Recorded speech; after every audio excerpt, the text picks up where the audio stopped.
Hello, Aruna. Welcome to the Fireside Chat with Founded. Hey, hi, Vimal. How are you doing? It's great to see you after such a long time. Such a pleasure to be here. Indeed. Yeah, so I'll get you started on this topic today, diversity in India's tech industry, fostering global innovation and competitiveness. I think a great point to start off with my own experience with Infosys way back when I started my career 25 years ago. So I do remember those days when I walked into that big campus in Electronic City, and each of these buildings that you had, they all were very thoughtfully designed with access ramps and facilities and features which allowed people of various kinds to easily use them for their day-to-day work. I want to start asking you that question and say how Infosys in particular and in Indian tech industry in general has evolved its policies and procedures around diversity over the last 2, 3 decades or so, and how has it helped each of your companies in competing at a global scale? So that's a great question, Vimal. You will know, being an Infosian yourself, the whole aspect of building inclusion for an audience that is diverse is very much baked into ethos of the company. And if you remember the code of conduct, I think the first pillar of the code of conduct is respecting each other. I mention that because diversity, equity, and inclusion is not another policy on the wall, but it is an integral part of the code. And from there, we draw our strength to actually implement something fairly and justly, something that we hope addresses everybody's need. What you did see at Infosys many, many years ago, and you will see even now, is the attention to detail, to accommodate, to make available the Infosys campus, the facilities, and the workplace to every individual. Yeah, and I think that's kind of something that we take great pride in. So thank you for mentioning Absolutely. that, Vimal. Yeah. Absolutely appreciate that. How has that, in according to your experience of being there for such a long time, how do you see that having helped the business in general? So Vimal, a lot of what we put in place is what companies will consider hygiene now, and Yeah, that's how it should be. So I think the recognition that there are different people bringing in different perspectives, and that everybody has a set of needs which could be quite different from the other, yeah, is an important recognition, because if you study demographies all over the world, you will observe that these demographies are changing, and they are changing rapidly. And that is showing in the number of people taking up your graduate, yeah, postgraduate, and doctoral programs. You will see a yeah, phenomenal shift in demographies all over the world, yeah, including India. yeah, An industry like ours requires a certain set of skills and a certain, what shall I say, certain education in order to even participate. And I think if you look at the diversity of the demography that is participating in just accessing this learning is shifting. Uh, that is a good thing, simply because it helps us realize that, hey, you know what? It needs all of us to create solutions for a yeah, world that has so many different people. So I yeah. think the focus, while it is on recognizing difference and creating the right conditions and accommodation, I think the bigger focus is now on building inclusion for that difference and Absolutely. fostering a sense of belonging. As always, very well put, Aruna. I've always been looking at how you've taken care of this aspect in your own roles, which I have seen personally. This is very well reflective of all of that. Let me shift gears to sort of an elephant in the room situation, right? Gender imbalance as a problem in the tech industry. We all have seen those glass ceilings and those problems that the women folk face on a day-to-day basis, particularly cutting into the leadership segment, the senior leadership segment. What steps and measures, according to you, are being taken, have been taken so far in attracting, number one, and retaining and giving them that clear path to really succeed up top in the leadership rungs of the top tech companies in India? So Vimal, if you look at the traditional workplace, and I'm talking about um, maybe even hundreds of years ago, when we spoke about workplaces and the way they were set up, the frame was Yeah, inherently masculine. It was about a place to go to, and then the yeah, further away from home it was, the better. And yeah, then put in long hours, which was directly proportional to how hard you were working and how important it was to work hard. And so correct. there were a whole host of societal and cultural pressures around the way serious work was actually Mm, constructed.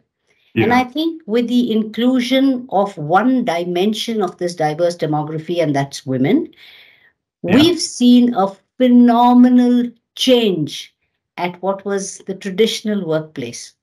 Yeah. mm, And suddenly you mm, have women saying, hey, you know what? I have a life beyond this workplace. Did you know yeah, that? I have a bunch of roles that are equally, if not more important.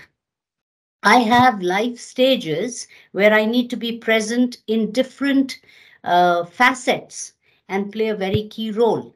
And I want to yeah, choose how I use my time, and I want to choose how I engage. So, this is just one dimension, and that is women. And, for the longest time, it was viewed as taboo to be able to come in and present this difference. If you sat at a conference table and you didn't thump the table, then mm, you weren't necessarily being assertive. And then you had a woman saying, I will not thump the table, I will not mm, dress in suits, I would prefer to yeah, be in a salwar kameez or a sari, yeah, and I will not raise my voice in order for it to be heard.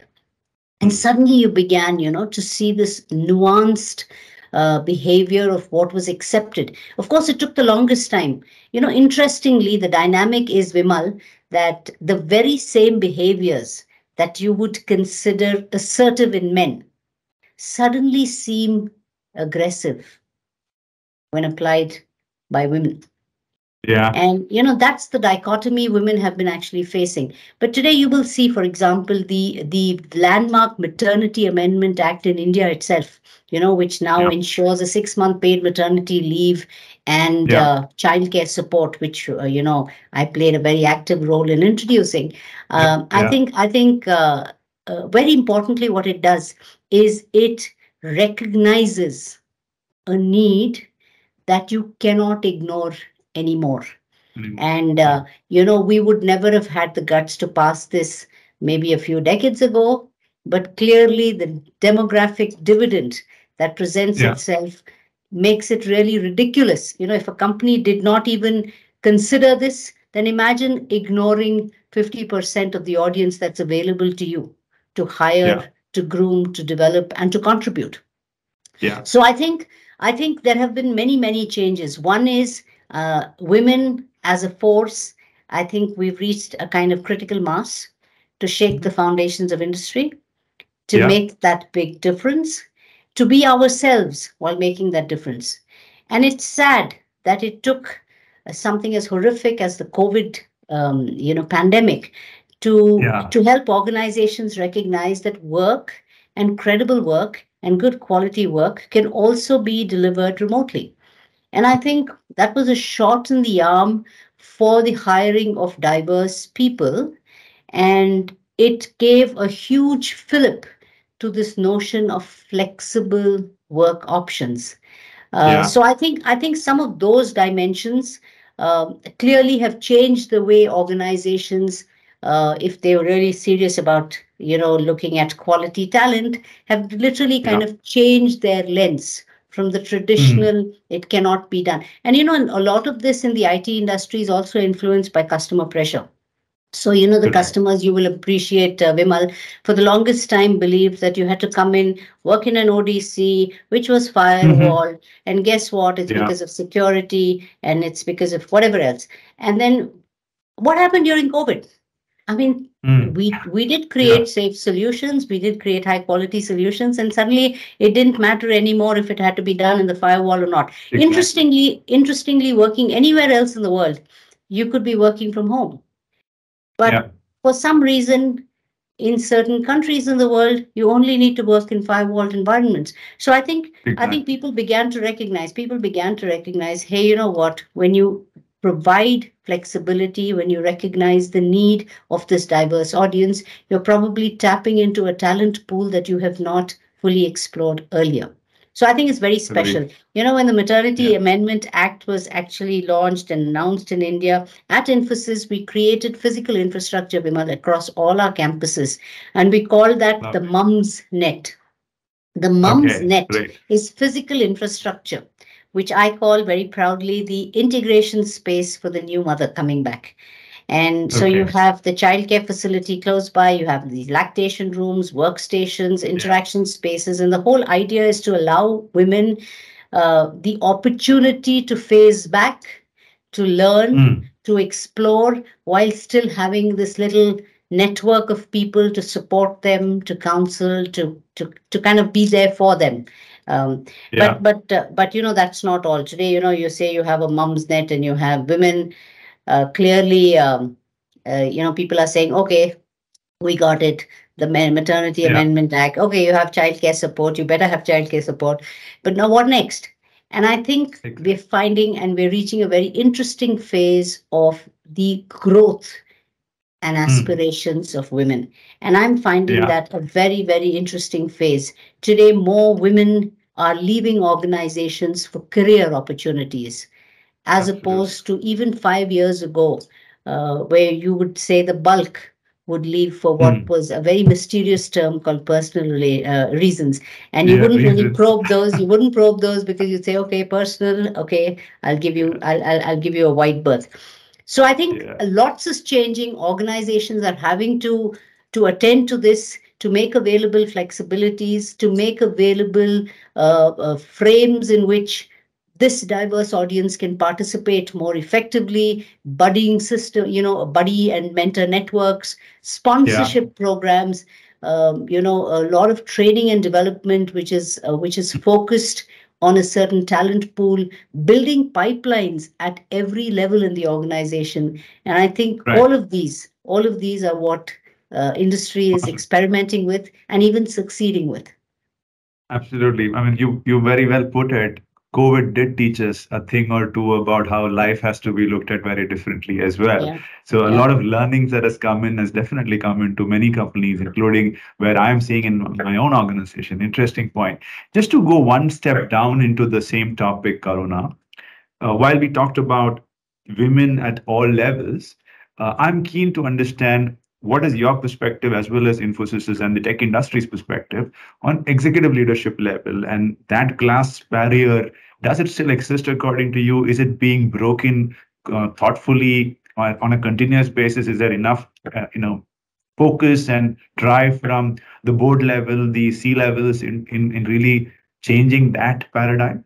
yeah. I want to say, Vimal, I'll hang up my boots, my retire when I've actually cracked that piece. So I Yeah, think there is more to do, and this more to do is both with women strengthening their own aspirations to yeah, participate, as well as organizations making it possible for women to actually participate in many of these opportunities. So I think there is a need for a bit of work on both sides. Today, I am seeing, Vimal, a lot more women ready for many of these roles. Very, yeah. very ambitious, very qualified, very talented, very professional, and it'd be a shame if they were not considered. So, Exactly. there is the opportunity to do a lot more in this particular space for industry, for the world. I mean, look at any part of the world, and look at any industry. Look at governments. Look at Mm, nations. I mean, I think the biggest elephant in the room is the mm, fact that we haven't leveraged this powerhouse sufficiently Exactly. across Exactly. fields and across endeavors. So I think it's Right. important collectively for the world to do a lot more in this particular space. It can't be a one person effort. It can't be, well, I have these two or three people and that becomes my showcase. But how do you constantly build this more thoughtfully, as you said, more planfully, more Yeah. purposefully, in order that you're able to sustain this? And I Mm. think that is important. Um, and I feel very positive about the fact that a lot has changed in the recent past that is also propelling organizations and the world to look at Hmm. this more roundedly. So Yeah. I think the ability to actually see the value that a diverse audience, a diverse set of people can actually bring to the table. It need not be threatening. It's not gonna not gonna mess up your wiring in your brain, and that everybody has Yeah. a right and an opportunity to participate. I think it's the fairest thing you can do on earth. Absolutely. It is the right thing and the most fairest thing to do. Let's touch upon one more topic. And because we are talking competitiveness at a global scale and using innovation as a lever, tapping into the diverse talent pool, what is your opinion about companies like Infosys and the tech industry in general creating partnerships with international, maybe networks, communities, companies in winning the bids that is out there in terms of contracts, in terms of governmental RFPs. Also, these days ask for these kind of things. How do you see that happening? How do you recommend companies look at that to win in the global marketplace for effective global international expansion strategies? So I think we have to accept that the world is very networked. That Yeah, partnerships elevate and accelerate joint progress. yeah, Um, of course, it's important for you to be careful about the kinds of partnerships that you want to actually have and what you do, because a partnership is not a one-way street. It's something that you right. give. You have to collaborate and you have to contribute to as much as you want Yeah, to take from. The truth is, it's important for us to have these partnerships across the globe, but to move beyond the tick off to say, let me get this partnership in order to get this deal. So I yeah, think yeah, and because you can see through that very easily. It's something obviously that you can't sustain. But quite frankly, Bimal, I think, for instance, what Infosys is doing, in order to tap into talent pools worldwide, you probably are aware that we launched our ESG Vision 2030 when we hmm, turned carbon neutral in 2020, and one of the yeah, big call outs, or one of the big areas of focus, is what we call digital skilling at scale. We hmm, recognize more than ever that industries like ours propel the adoption of technology. And therefore, it becomes important to make sure that everybody has an opportunity to participate in this growth engine, this new opportunity, and discover themselves. And so we've launched this massive effort through a platform called Infosys Springboard that is available free of cost throughout the world for any learner, right. age 10 to lifelong learners. And the reason I'm Lovely. saying this is beyond a partnership. I think if you democratize opportunity, if you make available a high quality experience to as many people and as many diverse people as you can possibly think of. Today, we have 8.5 million people on Infosys Springboard all over the world.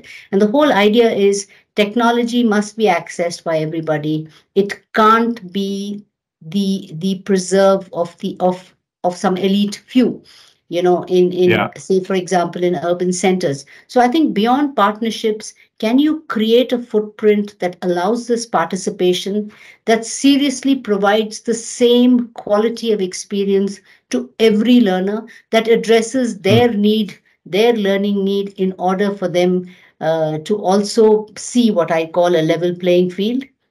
So I yeah, think I think it's though, and I call those partnerships for the world. as opposed Yeah. to a partnership with an individual or a specific organizations. I think it's important for us to look bigger, and when you do something like this, then you're reaching out to Yeah. communities that have been left out for the longest time. I mean, it could be Absolutely. persons with disability who didn't have access to the formal workplace simply because of the way where it was situated, for example. For example, Right. Right. it Yeah. could be ethnic minorities, it could be, I mean, it could be women, it could be people of color, it could be any LGBTQ, and suddenly you have actually created a level playing field for this participation.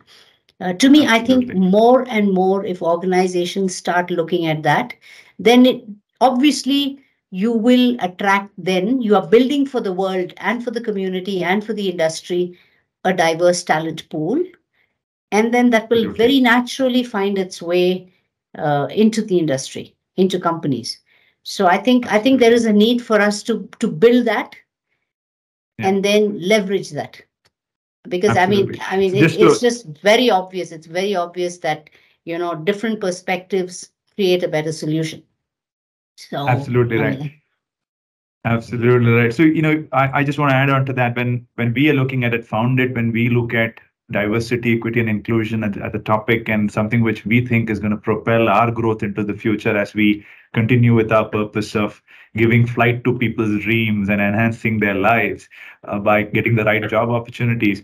We have a program inside our company as well, which is called as Embrace, which really is looking at this particular aspect of how can we partner with people who know these things and who has been driving these changes and bring in those experiences to the people inside and then be an example, like how Infosys always has been an example for many companies to follow. So the world around us, as you rightly said, becomes a good partnership and a great partnership and brings everybody together and give everybody an equal opportunity. This is a yeah. great thought, Aruna. Absolutely appreciate you spending this time with us. As always, great to talk to you. I look forward to again spending more time as we partner and collaborate more and bringing diversity, equity, and inclusion a reality for everybody together.